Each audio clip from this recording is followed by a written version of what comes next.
KRP, how are you all doing today? Hope that each of you has been having a good day. I have been having a great day. God showed up for me in unusual ways today. Anyway, are the promises of God reliable? Now, for some of you, this is an absurd question. How could you ask a question like that? And for some of us, it's a real question. Real in the fact that most or some of our contemporaries believe that God is a human creation. And if in fact God is a human creation, then if promises of humans are not reliable, why should the promises of a being that is that was created by humans be reliable? Unless you think I am blasphemous, let me explain. Some of our contemporaries who are rooted and grounded in the belief of evolution believe that once man evolved and were living on earth, let's say that, the things that they understood was fine, they accepted, they went by. Things that they could not explain, they could not find answers to, they attribute to a being called God. God did that. God did that. Now, why did they come up with the name God? Why is it in every religion? No one has been able to answer that, but they just came up with that. And therefore, to them then, since what was not understood was attributable to a being that they call God, then they created God. They created the being that they said was able to, they could attribute the things they didn't understand to. But now, here's the question. As we look then at promises, and we look at our generation, ours is a nanosecond technical generation. Everything happens instantly. And while for us only that which is verifiable is believable, while some of us believe that the Bible is reliable and we can trust its record of fulfilled promises, some of us believe that because the things written in the Bible are not verifiable, then they are not reliable.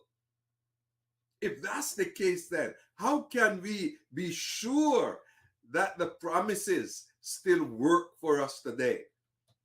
And I think that's a good question. So often, promises,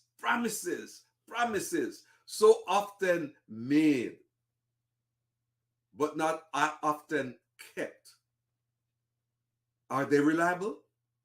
And can we really trust them? How can we be sure that our human attitude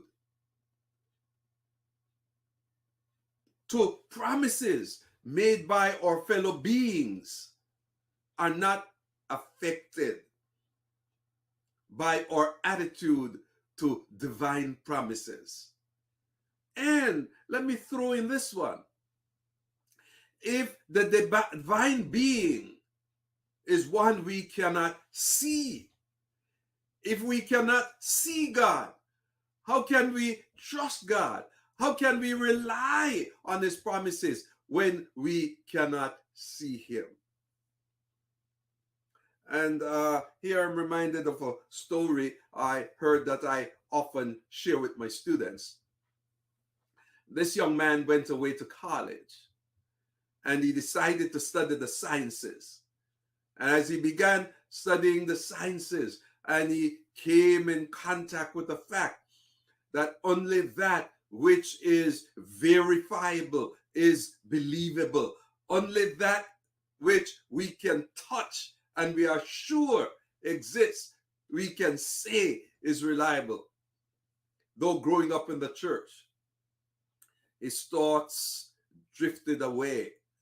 And he went home for a weekend with his parents, and sitting at the dinner table, they were about to pray to bless the food.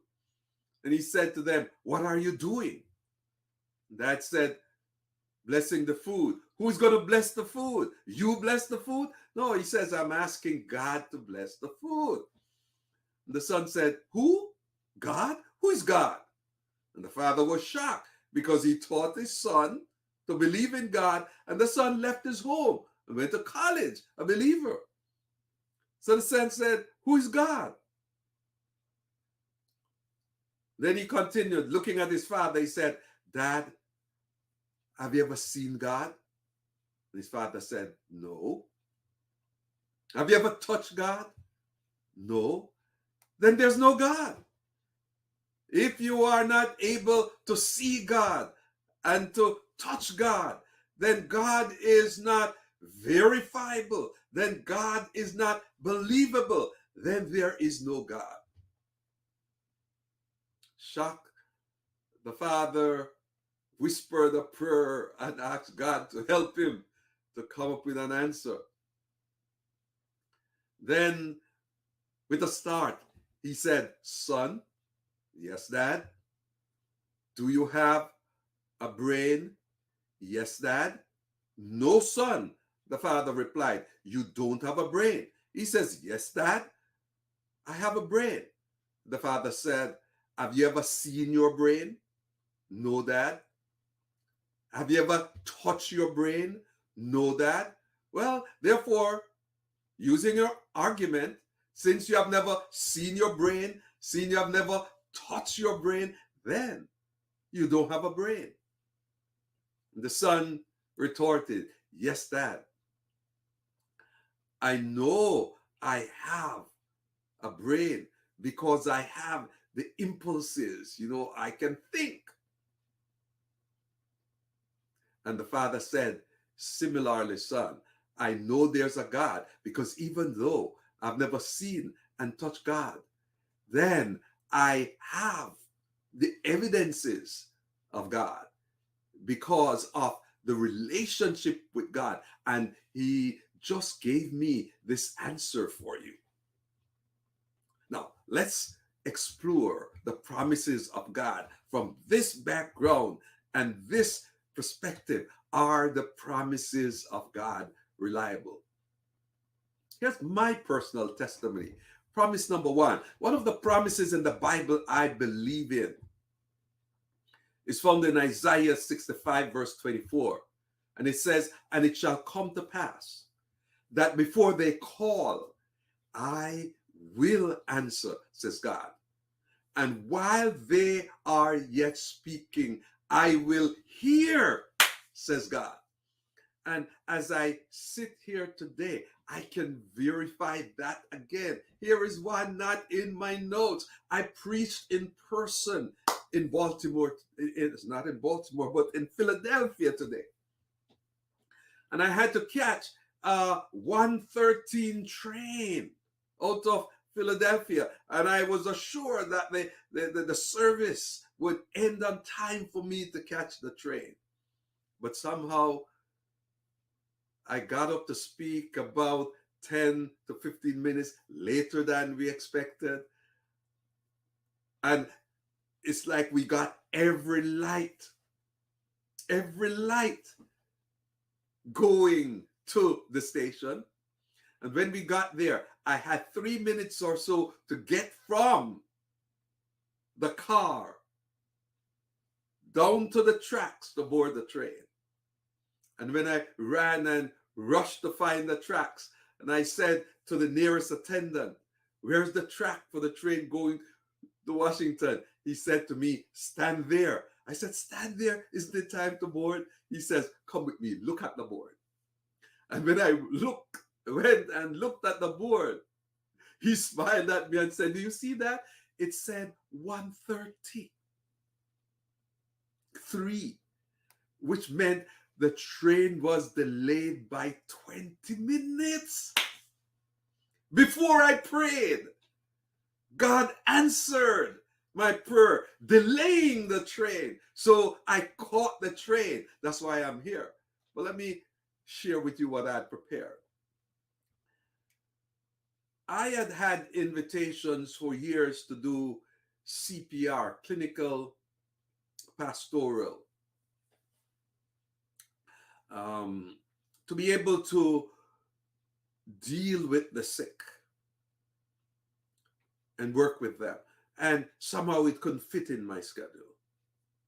And I got this one more invitation, and I worked this one in my schedule. I had a sabbatical coming up, and I could utilize that. So finally, in 2019, 2020, into 2021, I was able to do it. In 2021, in May, heading into the beginning of June, my supervisor assigned us to read a book on transitions. Transitions. How do you prepare for the unexpected? And in the training leading up to that point, my supervisor and my peers worked with me. There were some things that they figured I need to be able to deal with. For example, I'm not one that cry easily.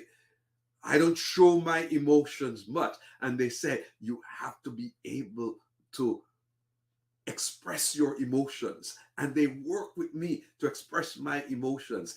Then came the reading of the book on transitions. And on June 12th last year, at this time, I was making a presentation to TRP.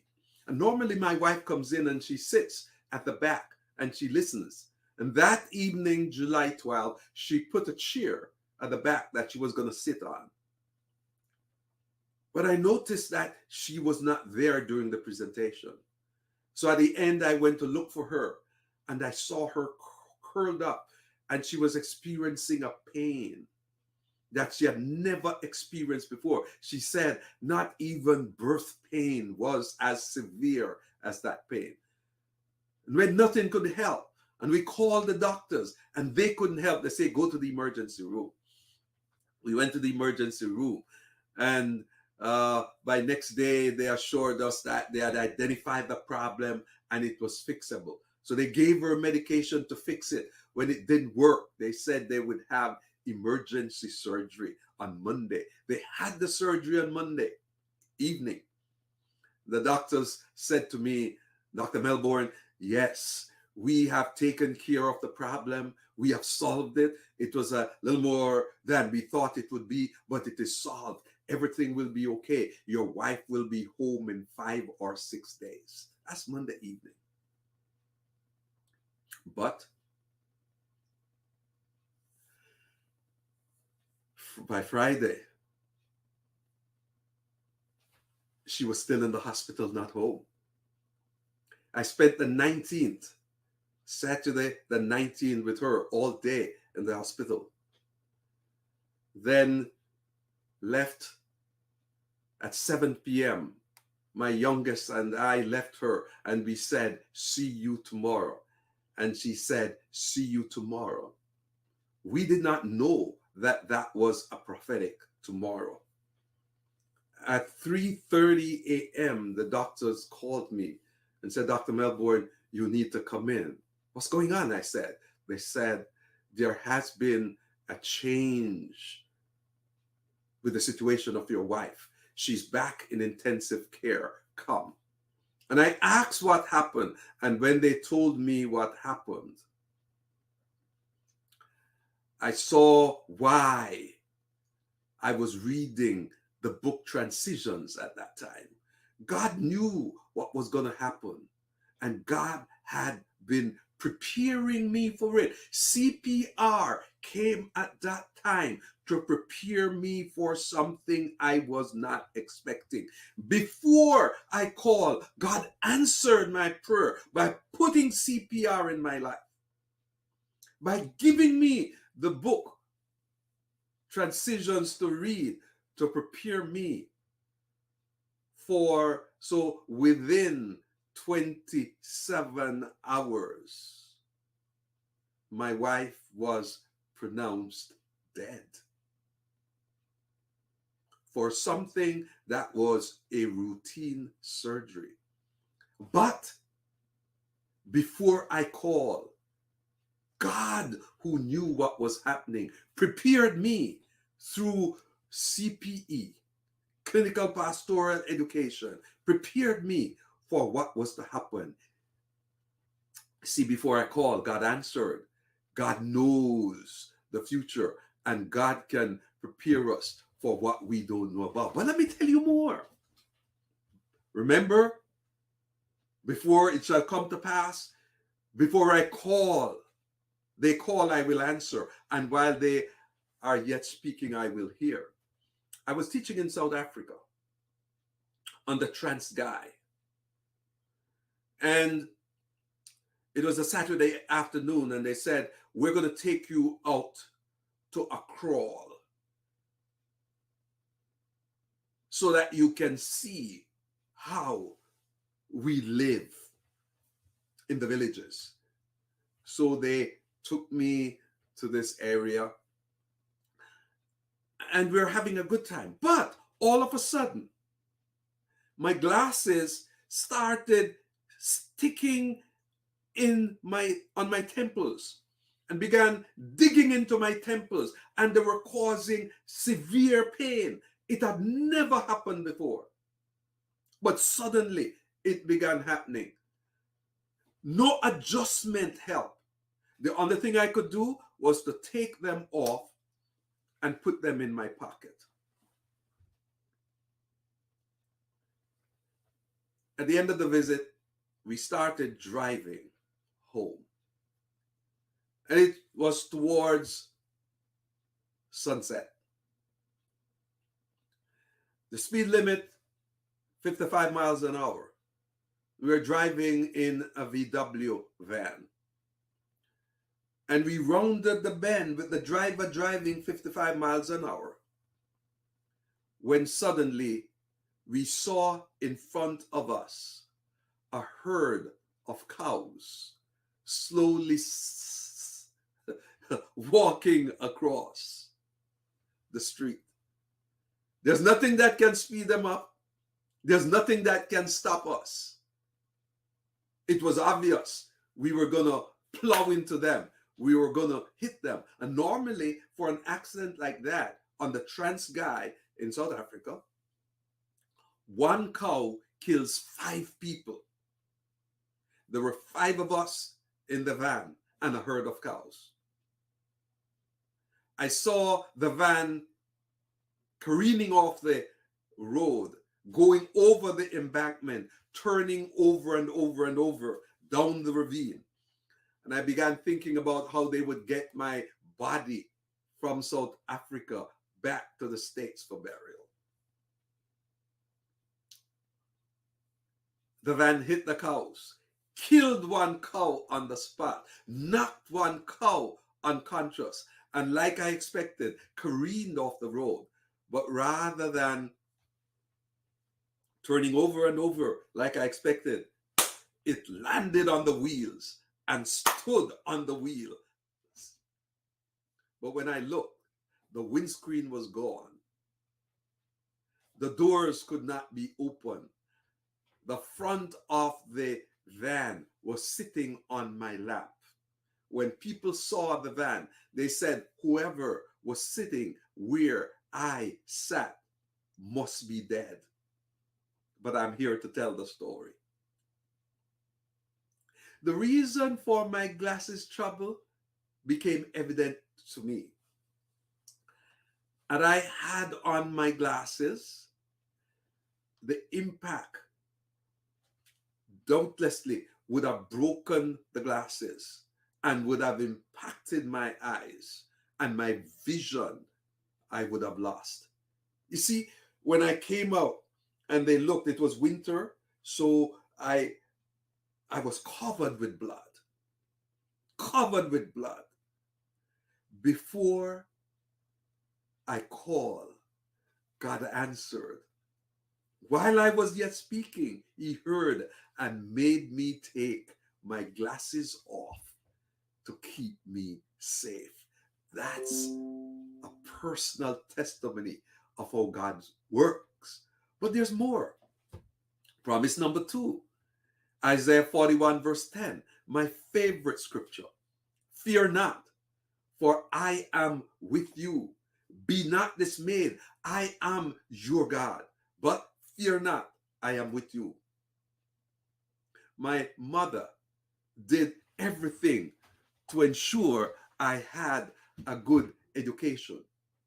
She even became a literature evangelist, selling books to earn enough money for me to go to school. One day, she entered a yard in one of the aristocratic neighborhood in Montego Bay. Those of you know there, it's called Mango Walk. Those days, only the elite could afford to live in that section. And she was entering, and apparently the Caucasian owner did not want her there. So rather than say to her, leave, he called his pit bulls and set them on her. And the dogs began rushing at her with ferocity and speed. And she did not run. She stood there. And when they came around her, they just stopped. They didn't even bark. They just stopped. They became tame. They became calm. The owner was so shocked. He had never seen anything like that before. And he was sure there was something unusual about her. So he said to her, "What are you doing?" And she explained her work. And because of the miracle that he had seen, he bought every single book she had. Every book she had that day, he bought. Yes, God keeps his promises. Fear not, I am with you. The dog saw God, the angels guarding her. And when he saw that, he bought everything she had. God keeps God's promises. Number 3, Psalm 24, verse 7 says, he shall give his angels, or his angels shall guard those who honor the Lord. His angels,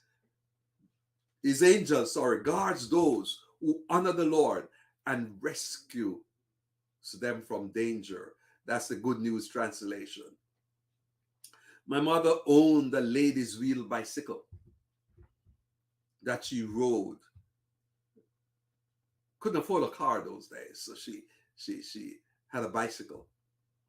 One afternoon, as she was riding home, she got to a section where 3 roads met, and across the street was a service station.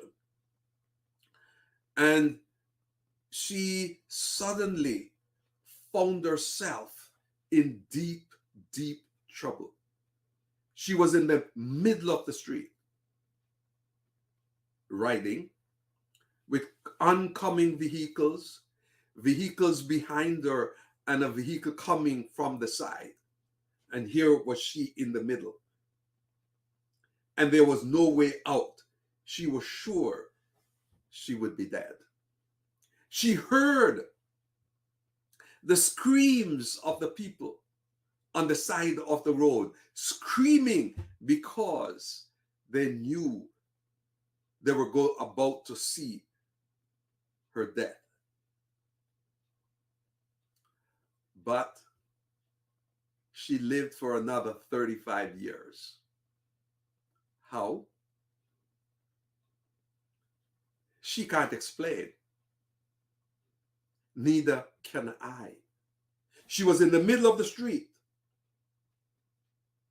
sandwiched between the vehicles. But the next thing she knew, she was standing on the sidewalk among the people who were screaming, and her bicycle was parked by the sidewalk in front of her, and she was safe. The only explanation I can give is angel guards those who honor the Lord and rescues them from danger. I know this sounds incredible to some of you, but I know it's for real. This happened to my own mother. This is not something that I heard from another. I heard from her own mouth. But let me tell you more. I went to sleep in a fully intact home. I awoke to my mother asking my grand aunt if she saw me or knew where I was. And I heard my grand aunt saying no. When they came with light and I looked, remember, I went to bed with a home with walls and roof. I awoke and found myself in a home without roof and without walls. I awoke to find myself on a bed with the debris from the walls beneath me.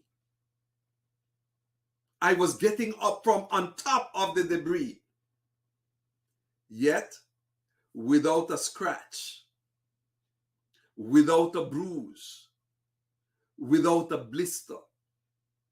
Till this day, I have not felt any pain from what happened that day. Incredible, but true. The only thing they saw, a little dust from the debris in the center of my head. Why? God's angel guards those who honor the Lord and rescues them from danger. This occurred 3 months after I had given my heart to the Lord and had been baptized. And some of the people who thought I was too young, I was 8.5 for baptism, and I had to fight them and insist for baptism to be baptized. When they came next day and saw what happened, they confessed that my decision to follow God and in baptism was the best decision of my life. God knows how to take care of his own. Here's another one. I arrived in a certain city in the Far East that will remain unnamed. And I arrived there the day after this event occurred. To guard, they had to have guards at the 4 corners of this property, like at the 4 corners of most properties in this city, to prevent bad people from entering the compound. And one of the guards was in his guardhouse. You know those guardhouse that you may see on the perimeters of a prison compound. And he was in his guardhouse, but something happened that he had to come down. And unsuspecting, not knowing that there were people down below awaiting his stepping down, he came down only to be caught by them, be beaten by them, and inserted head down in 40 gallons of water while they stood by, watching him struggle, waiting for his death. They were having a good time, watching him, expecting him to die. And while he was in the water, head down, he prayed and he said, God, you delivered Daniel. God, you delivered Shadrach, Meshach, and Abednego. And if you will, you can deliver me too. That was his prayer. And the next thing he knew is that he was standing on his feet outside the water, his hands still bound and his feet still bound, but he was standing outside. The bad guys were so wrought that they started beating him some more. But they had a practice where every half an hour or so, central control would contact the guys in these remote locations and would go out to check them. And so they called him on the walkie-talkie, but the bad guys had taken his walkie-talkie and answered. So they realized that something was up. So they started driving there. And when the bad guys saw that they were coming, they ran. So they took him, released his hands, released his feet, took him to the hospital. And the next day, when I arrived, I met him. The university president introduced me to him. And I talked with him. So this is not, again, this is a story that I can verify because I spoke to the person involved. Yes, God's angel guards those who honor the Lord and rescues them from danger. I'd been working very hard for 12 weeks. And at the end, I was tired and drained. So I went to the doctor, and the doctor gave me medication and told me not to drive after taking them. But I got a summons from headquarters that something I had, they needed, and they needed urgently. So I had to get it to headquarters 22 and a half miles away as fast as possible. Forgetting that I had taken the medication and that I should not drive after taking it, I started out. After about 8 miles, I suddenly awoke, discovering I was driving and sleeping. So since I was driving a sports car, I put down the windows, turned up the radio, and was sure that all of this would keep me awake and continued driving. After a while, I heard a huge noise as though the entire right-hand side of the car had been torn off. And in those days, in that country, we drove on the left. So I should have been on the left side of the road. But this occurred on the right side of the road. The retaining wall that kept the sea in its space and kept us in our space was what my car had crashed against. That's what prevented me from landing in the sea. And notice I'm saying there was a huge noise as though the entire right-hand side of the car was gone. When I went to look, I saw a couple scrapes that I sold the car with, and the purchaser did not even notice. What made the huge noise? I believe my guardian angel woke me up to spare my life, because his angel guards those who honor the Lord and rescues them from danger. When thou passest through the waters, number 4, I will be with thee. And though the rivers they shall not overflow thee. The perils of life as an only child. I could not do what other children were doing. I could not go where other children were going because my mother couldn't lose her only son.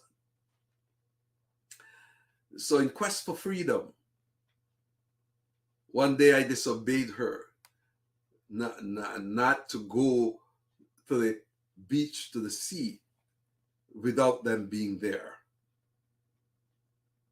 So my friends and I left school and went to the beach. Knowing that I couldn't swim, they gave me an inner tube, a blown up inner tube that I was in that kept me buoyant. And somehow, someone overturned the inner tube. And now I was left in an area that was deeper than I could stand, not being able to swim.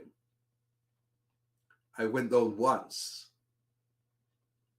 I went down twice. And they normally say the third time would be the last. But then, before the third time, someone came from somewhere and rescued me. Yes, God's angel guards on those who honor the Lord.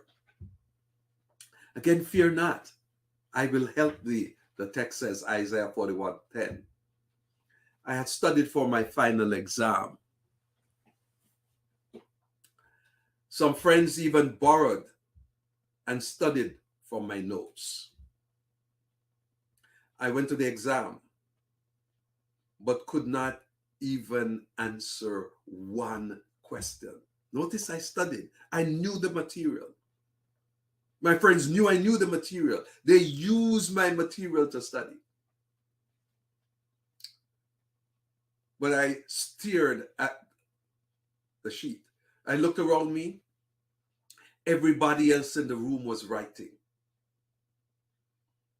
I sat there for 30 minutes watching the others write, and I could not answer one question.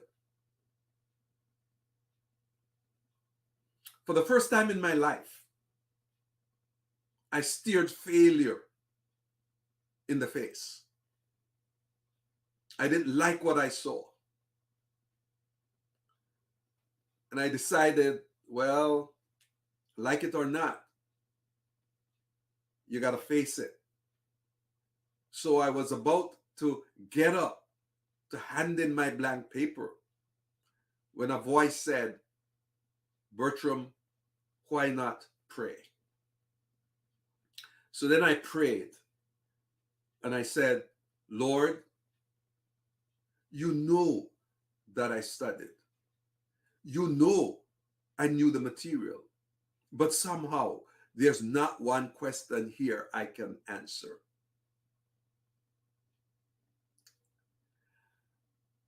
I have done my part. I have studied. I'm asking you now to do your part. Bring back to my memory the things that I have studied. And I said, thank you, Lord. And I picked up my pen. And believe it or not, I began writing. and writing and writing. And when the time was up, I had finished all the questions I should answer, and I turned it in, and I anxiously awaited my grade. And when I got my paper back, I got an A grade. I've written about it in a book called More College Faith, and it is titled The Lord's A, because I call it the Lord's A because it was the Lord who did that. He said he would help me, and God answered that promise he had made. He helped me and did more than that. He gave me an A. Promise number 6, Psalm 91 verse 11. For he shall give his angels charge over thee to keep thee in all thy ways. I was in the first in my district to get a scholarship to high school. My parents taught me not to eat from anyone, especially strangers, like many of our parents did.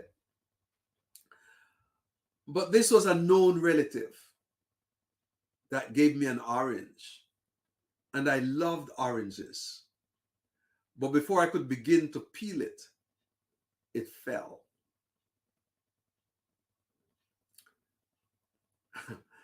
And when it fell, I was stunned at what happened. The orange began to foam, and all manner of frothiness and things started coming from the orange. I was so stunned and in disbelief at what I saw that I said nothing to anyone. I did not tell anyone about the experience because I figured they would believe that it was something I made up. It would have been fictitious. And plus, how could I tell my parents when they had told me not to eat from anyone? A few days later, my mother called me and said, Bertram, how come you didn't tell me about the incident? And I said, what incident? She said, the incident with the orange. I said, what orange? She said, you didn't tell me. But the adults who were present and who saw what happened told me. And that told me, yes, Bertram, because others saw and others told my parents what you saw was for real. And so I know from experience that God does mean it when God says he will give his angels charge over thee to keep thee in all thy ways. Had I eaten that orange, I would not have been here. But God did not make me eat it. He shall give his angels charge over thee to keep thee in all thy ways. I'm running out of time, but my son was a fast mover. As youth director, I'd gone to this church for an investiture service. And while I sat with the group taking pictures, and my wife was taking care of my son, I saw him running at top speed through the crowd, heading for the entrance to the church. I looked up the street and I saw a car coming full speed. I saw him going at full speed, and both of them would have come in contact with each other in the center of the street. And there was no way my wife could catch him. And there was no way from where I was sitting I could run to catch him, to stop him. So I held my breath and waited for the impact. But because of the unusual uniform of the group, people had gathered by to watch. And one lady saw what was happening, grabbed him in his collar and spun him around. And that was what saved his life. He shall give his angels charge over thee to keep thee in all thy ways.